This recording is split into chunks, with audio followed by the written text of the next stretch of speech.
we'll have AI agents doing more and more remediations, probably starting off with lower risk things like remediating things in dev environments instead of production environments, as an example. At the beginning of this year, put all of my PMs on my team through some intense month-long AI training.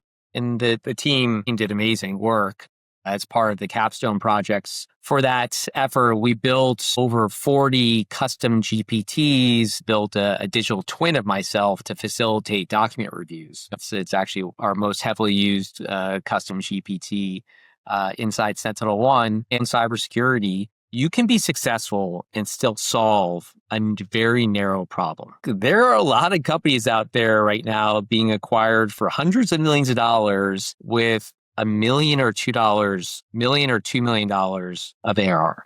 This is a very special episode of the Founder to Fortune podcast. Today we have Ely Kahn, who heads product at SentinelOne. In today's episode, Ely discusses how AI is reshaping cybersecurity, how Ely transformed the entire PM organization with AI, and he also shares some very valuable lessons for founders building in one of the toughest and most opportunity-filled markets today. Ely, welcome to the Founder to Fortune podcast. Really excited to have you here today. How are you? I'm great. Thanks for having me, Vidya. So we were just talking before I hit the record button. You've taken on a bigger role at SentinelOne, where you're currently head of product. Would you mind telling us a brief overview of your background leading up to your role at SentinelOne? Sure. Sounds good.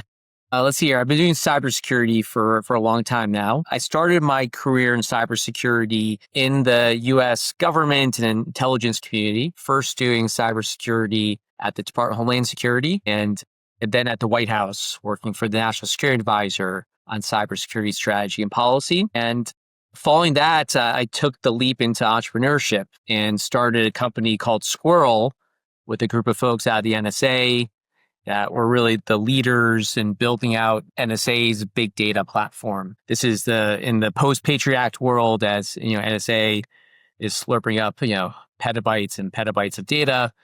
They needed a big data architecture to support that, and this team built that out. We then took a lot of that technology, which NSA actually open sourced, and built out a company called Squirrel, which became an early pioneer in threat hunting and security graphs, security knowledge graphs, and using them to support hunting and investigations. Squirrel was acquired by AWS. It became Amazon Detective. I branched off and helped launch AWS Security Hub, one of the first cloud security posture management tools, and did that for about 4.5 years before jumping over to SentinelOne, initially to lead cloud security, and now more recently over the last 9 months or so, taking on the head of product role across our various endpoint, identity, and cloud security and SIEM product lines. Let's jump right into something very topical for our times. I know you've launched some very, very interesting and exciting AI-enabled products at SentinelOne. Would you mind sharing with us how your customers, your end users of some of these AI products are being impacted with this AI? Yeah, sounds good. So SentinelOne's been doing AI actually for a decade now. Initially, AI meant machine learning. So SentinelOne reinvented how antivirus engines work by applying machine learning to automatically detect whether a particular file was malicious based on the properties of the file. That ML engine is still in usage. It's been trained on over 500 million malware samples over time and is quite good at detecting malware. But obviously, AI has evolved significantly since then, first into generative AI and now into more agentic AI concepts. So SentinelOne has also been an early mover in those areas. So about, let's see here, say about a year and a half ago, we launched Purple AI, which was our AI assistant, is still our AI assistant. And Purple AI is really designed to help a customer do hunting and investigations much more easily. It's designed to take a junior analyst and transform that person to have the skill sets more like a senior analyst, democratizing hunting and more advanced investigations, allowing more folks to do that. And the way it works is it's a retrieval augmented generative AI style capability.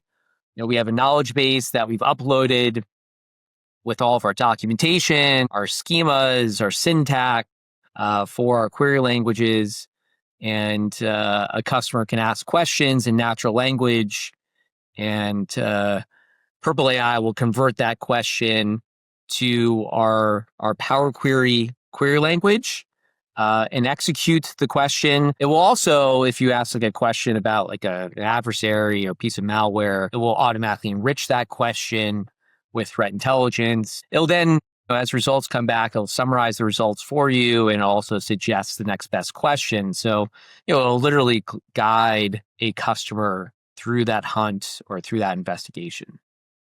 And the results have been off. First, from a business perspective, it's become our fastest growing product ever with very high attach rates to our core endpoint product. And from a customer impact, which is arguably even more important, so we've done a bunch of studies in terms of what this has done for customers in terms of both saving them time and money on each investigation that they do, but also making those investigations simpler. The results are quite impressive.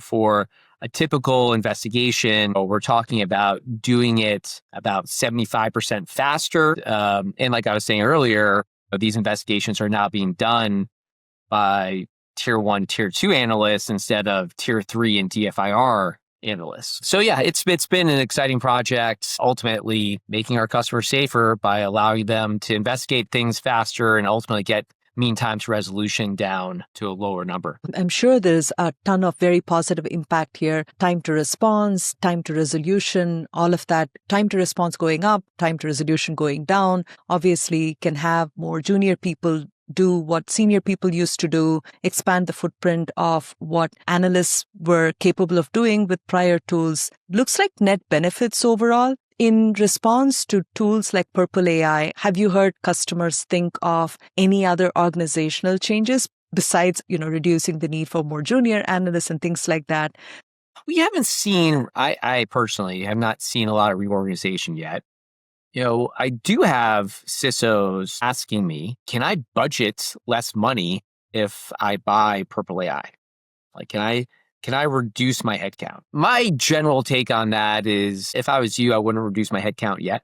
We see AI today still as staff augmentation and not staff replacement. So it will make your folks much more productive and allow folks to do more things. I think in general, most security teams feel like they're underwater. So, ultimately this helps get them to more of their backlog and helps them take on activities that they did not have time to do, whether that be more advanced threat hunting or other security initiatives. Yeah, or maybe more remediation too, right? So on that topic, I wanted to ask you, historically, CISOs in particular have been not open at all for the most part for having, whether it be AI or non-AI based remediation, automation when it comes to remediation. Do you see that changing at all, especially with the pace at which we are now going to be able to do threat hunting? In terms of like AI powered remediation, I think at this point, we're still at a place where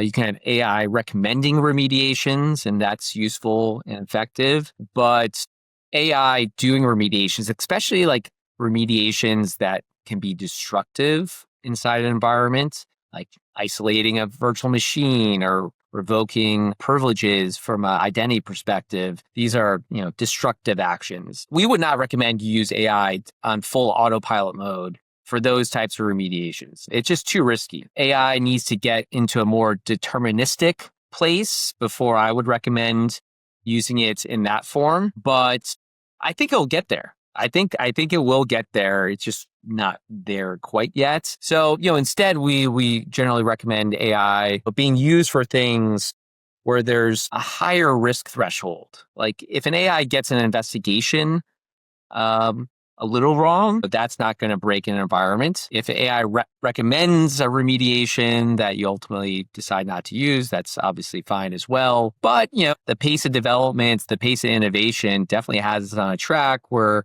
we'll have AI agents doing more and more remediations, probably starting off with lower risk things like remediating things in dev environments instead of production environments, as an example. But yeah, I think we're going to get there. That makes a lot of sense. I heard something about EliGPT that some of your PMs are able to use instead of the real Eli. And I hope we are today talking to the real Eli, not EliGPT, but I don't know how to tell the difference. In any case, so tell us a little bit about EliGPT, but also in what does a real Eli do with EliGPT also being out there? So EliGPT, this is my digital twin at the beginning of this year, and put all of my PMs on my team through some intense month-long AI training and specific to PM. So how do we enable as many of our PM processes and workflows as possible with AI? And the team did amazing work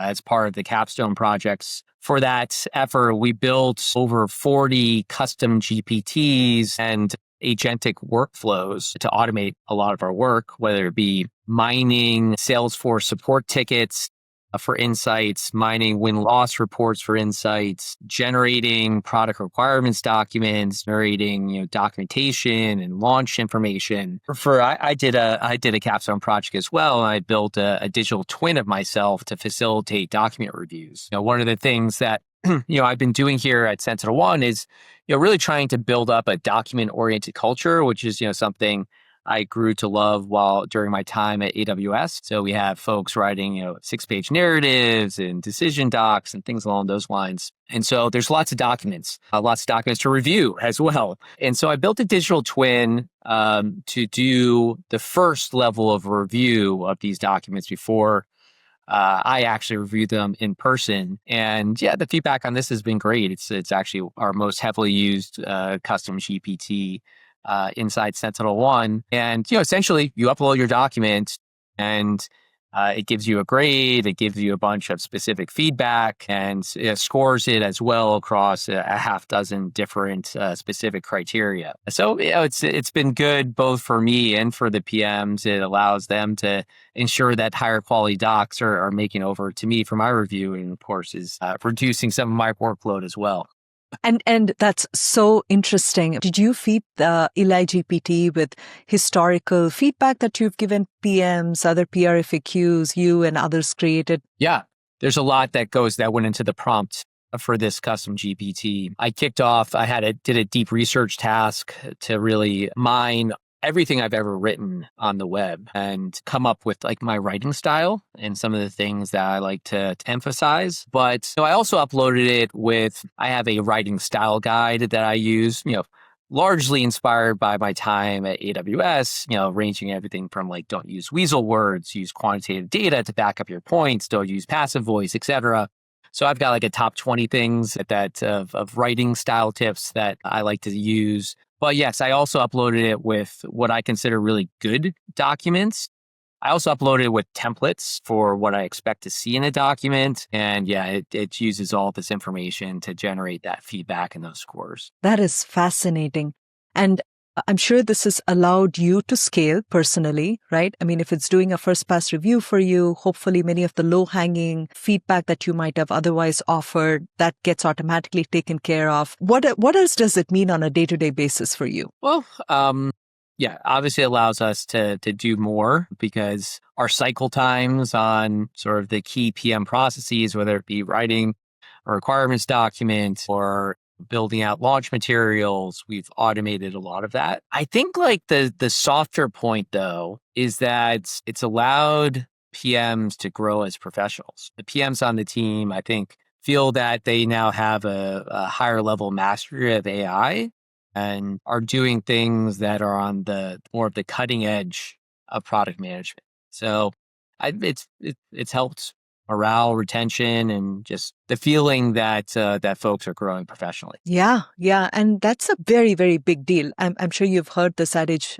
from before, which is PMs are supposed to be their own general managers or CEOs. But for my life as a PM, this was always aspirational. I still remember when I was PM at Cloudera, when I got to this particular product which had been growing like crazy, I was told, welcome to the job. You just have 3,500 JIRAs to review and tell us what we should build next. I'm like, yeah, thank you. Right. So I can totally see how this is helping you elevate the playing field. Yeah. We don't have a general manager structure at SentinelOne. So we definitely look to PMs to fill a lot of that role.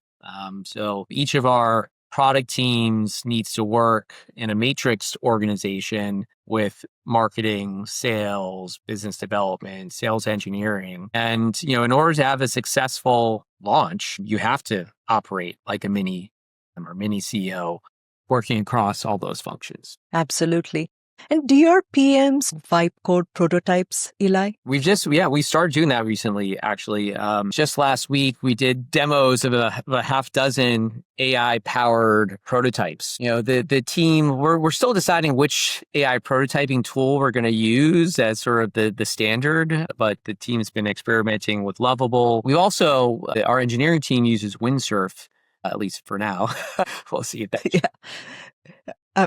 And we actually, one of the PMs did some amazing work where they built out the SentinelOne console experience in Windsurf and now can easily add new apps or new functions into that console using sort of non-engineering style prompting. So yeah, we're looking to expand that and have the whole team start doing that as well. Wow, that's very interesting. And with the prevalence of vibe coding, how do you think about the interaction between UX folks that you might have in your product team and PMs and engineering moving forward? What is the role of UX even? Yeah, it's a critical role still in my mind. We got a really amazing UX team here at SentinelOne, both on UX design and UX research. The UX research piece, in a lot of ways, that doesn't change. Like, they do an amazing job diving deep with customers, reviewing mocks or prototypes. And in fact, like, the AI prototyping makes their job even more effective because instead of just showing static mocks, now they can show actually working prototypes to get that customer feedback. And on the UX design, a PM may generate an initial prototype using vibe coding tools, but there's still a ton of work needed to get that to a pixel perfect design. For sure. If you ever played around with these vibe coding tools, usually the UX is pretty rough. You get a sense of the flows and the functionality, but there's still a ton of work to get, to the final UX. Yep. That is definitely true. It seems to me that these different roles, which used to be previously quite siloed, product engineering, UX, they're getting more and more meshed, intertwined, especially with these different tools that people are beginning to use. It seems like it's all these roles are going to evolve quite rapidly in the coming months and years. Yeah, I think so. It's interesting. I mean, like, on the PM side, we're definitely on a track where we can deliver not just the working prototype, but even like some code. Now, this is not production quality code. So there's still certainly, and I think will always be a need for engineers to take, the crappy code that a PM might generate via vibe coding and make it production quality. But there is definitely some blending and some crossing of boundaries that historically were not crossed. Yeah, for sure. Cool. Let's switch to another section of this conversation. And for this one, I'm going to kindly ask you to remove your SentinelOne hat for a few minutes and then put on your startup founder hat. Okay. You've been in their shoes before, right? I mean, you did Squirrel, you sold it to AWS. That was a successful exit. And I was talking to a startup founder, cybersecurity startup founder, just in the past week or so. And he's a second-time founder. And he was telling me this is one of the worst spaces these days to be a founder. Do you, first of all, agree with that statement? But let me ask you a question. Okay. Why did he say that? Yeah, just because there are two big reasons. So one is there are way too many Me Too startups. This was always a case in cyber, there being a lot of potential reward when things go. It's just gotten even more so, especially with the prevalence of vibe coding. People don't even need CTOs sometimes. They're punting on that. So many more companies getting started and many more Me Too ideas out there. And the second big reason is incumbents and folks like you launching things like Purple AI. It's making it harder for startups to jump on the AI bandwagon and say that we are the more innovative ones. Incumbents are having big advantages also. A third reason, which I think has especially started right around 2022 and it still persists, which is CSOs wanting to consolidate. Way too many vendors is their biggest complaint, and they want to consolidate. And one way to leverage AI would be to start consolidating, and then you jump onto the AI bandwagon. Yeah. So those are all good reasons not to start a company. Just any company, period. I agree. Right? Excuse. I think sometimes to be a founder, you have to either be naive, a narcissist, or a genius. I don't know which one of those I was. Probably maybe a little bit of both. Anyways, I don't think cybersecurity is the worst place to start a startup. I think it's actually easier to be successful in cybersecurity because in reality, you can be successful and still solve a very narrow problem. There's a lot of big, sophisticated buyers out there who want best of breed, and they're willing to pay for a product that solves a small problem or a narrow problem, I should say, maybe narrow but important problem better than anyone else. That's a fact. And you don't need a ton of those customers to be successful. There are a lot of companies out there right now being acquired for hundreds of millions of dollars with $1 million or $2 million or $2 million of ARR. Like you can get like 10 to 20 customers and have an amazing outcome as a cybersecurity founder. I think it's easier to do that than like starting a consumer app and like you need to like acquire like 1 million customers to be successful. I would put my money on trying to find 10 to 20 enterprise customers for, a really important but narrow problem. And you could be successful that way.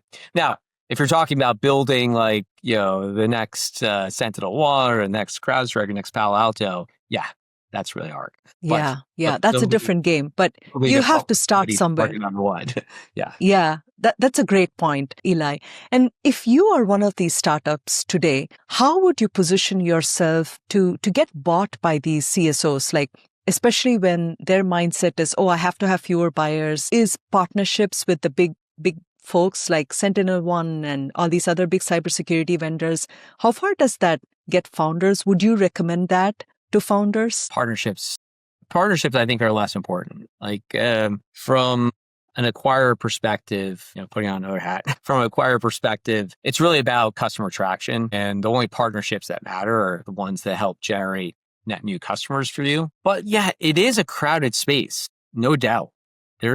There's 10 startups for every, interesting new security idea, maybe more. I mean, for AI security, I think I talked to probably 30 startups in the space. And we just recently acquired Prompt Security as our choice. And, why do we acquire Prompt? So that might be like a little interesting mini case study here. Absolutely.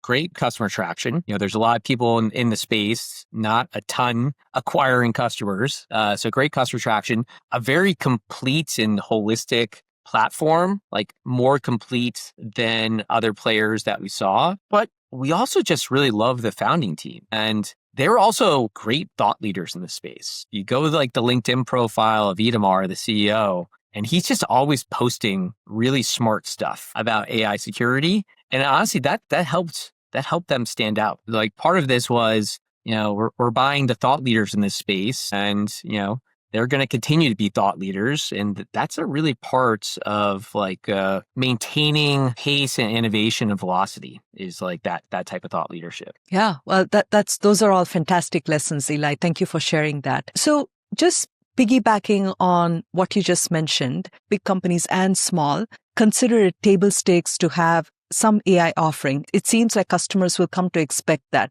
How do you see the evolution of pricing, maybe procurement and buyer psychology when it comes to cybersecurity products? Yeah. Yeah. So here's my general thought on pricing, especially new products like AI, agentic AI. I think in as you're rolling out new products like this, pricing has to be extremely simple and should incentivize usage. And I think we actually got that right when it comes to our Purple AI pricing, especially when compared to some of the more opaque or complex pricing that our competitors took, like Microsoft Copilot. With Purple AI, we just made the pricing really simple, both for buyers and our sellers. It was just, it was based on your number of endpoints, which is how most of our customers were already buying SentinelOne. And so very easy to quote, very easy to understand, and with no usage limits. Like, bang on this stuff as much as you want, because honestly, the tool gets better the more people use it. Yeah. It's getting tested in production, no less. So we did not push for like consumption-based pricing like a lot of our competitors did.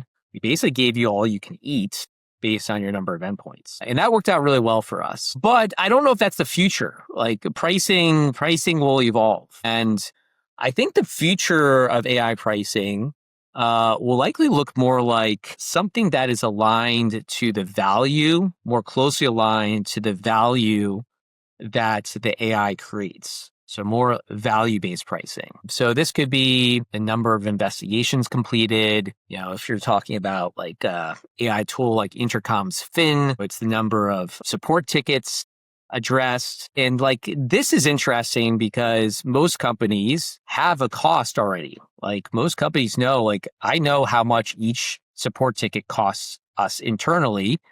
If I can do that at an order of magnitude cheaper, then it's an easy sell process. So I think AI pricing is going to move that direction. This is very interesting. A lot of people are calling it outcome-based pricing, and that sounds like you anticipate that shift to happen over time.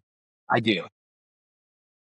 So just to step out a bit from the whole SentinelOne and AI context, you talk to many customers, Eli, as part of your job. What are some of the more underappreciated aspects of the cybersecurity stack or org that you think often gets overlooked, but your customers seem to care a lot about? Well, I think like something that has been surprising to me or to see this concept of SIEM and data lake like being reinvented yet again.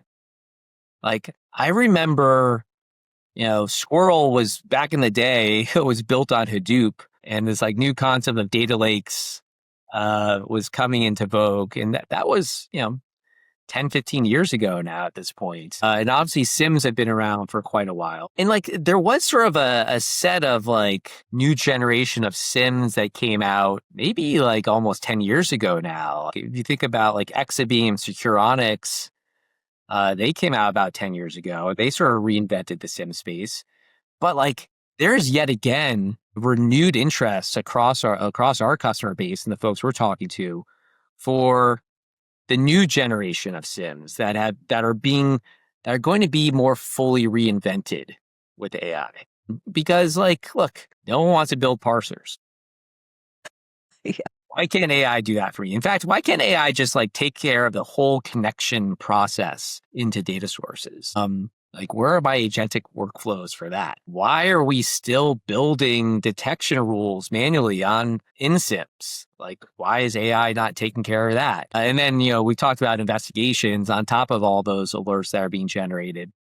That's probably the place that's most mature. But I think the SIEM stack is being reinvented again with AI, and like folks are really excited about that. I think like there's been multiple stories over the years about SIEM is dead. SIEM refuses to die, but it does get reinvented, and I think we're in that phase again. So that's super interesting. It seems to me, at least, that while there's a lot of excitement in the application layer for good reason, right? I mean, this is where we can start capturing a lot of the value from AI quickly. It seems to me that we will be doing a lot more reinvention on the infra layer to just broadly speaking, in order to be able to support accelerated application development. It's just going to lag a little bit, but it's coming. What is keeping you up at night in your role at SentinelOne? I think like the The piece that I don't know if it keeps me up at night, it certainly is something I think about a lot. Is how do we continue to increase our velocity? Um, as a company, because in this age of AI, customers are just expecting to get stuff faster, expecting to get features faster. I think there's all these startups that are now like AI native and, are power users of vibe coding tools and generating code faster than probably your typical large enterprise. So transforming a 3,000 person company to become more AI native, that's a project, but it's something that we're pushing really hard on. We've onboarded just about our entire engineering team now to, AI powered coding tools. And we've got some great successes on them in terms of, not only writing code, but also doing some like boring things like improving test coverage for like legacy parts of the code that may not have had all of the right test coverage, but like continuing to really transform the company into these AI native techniques is probably the thing that I spend a lot of time thinking about. It makes a ton of sense, especially for a company of your size. It's a foundation on which, when you improve that, you can accelerate. And along those lines, Eli, there is a lot that keeps happening in the AI space. You talked about how you became an IC to launch Purple AI. How do you keep on top of things, though? What are your favorite sources for learning? Yeah, honestly, LinkedIn. I consume most of my information via who I follow on LinkedIn and newsletters that I subscribe to. And I've got a handful of favorite follows and their associated newsletters as well. Some of them include, and this one's less about cybersecurity, actually. This is more about sort of like broader trends in IT, including AI, which is Ed Sims' newsletter from Bold Start Ventures, What's Fire in IT and BC. It's an awesome digest of sort of the latest and greatest in the startup community. I love Zach Allen's weekly newsletter on detection engineering. Zach is a detection engineering leader from Datadog and puts together a really nice newsletter that's a compendium of technical articles about cybersecurity threat detection. And then another more business-oriented one, Ross Holliak. I don't know if I pronounced his name correct. Sorry, Ross. He writes a great newsletter called Venture and Security that has really good deep dive or more long-form articles picking apart different business trends in cybersecurity. Final question. Can you talk about anything like a favorite book, maybe something you recently read or something that you might have read a while back? Doesn't matter. Yeah, sure. I was fortunate to be able to take a vacation this summer, and my wife and I went to Vietnam, so I had some time to do some reading there. Nice. I'm actually not usually a fiction reader, but I actually got a chance to read this great book called Station 11 by Emily St. John Mandel. And it's sort of a combination of sci-fi and end of the world story that weaves together maybe like a dozen different plot lines over multiple decades in like a very creative way. So highly recommend it if you want a break from sort of the typical nonfiction. Station 11. We'll definitely have to check it out. Was it your first time to Vietnam? It was, yeah. It was. Okay. I've been to Asia a few times, but first time to Vietnam. It's an amazing country, and I'm having withdrawals from the food, which is some of my favorite. That's awesome. Well, it seems kind of fitting that it was your first trip, and you read a book by the theme of Station 11. Awesome. Well, thank you so much for making the time today, Eli. This was such a fun and enriching conversation. I'm sure everybody learned a lot through this. Thank you once again. Thank you.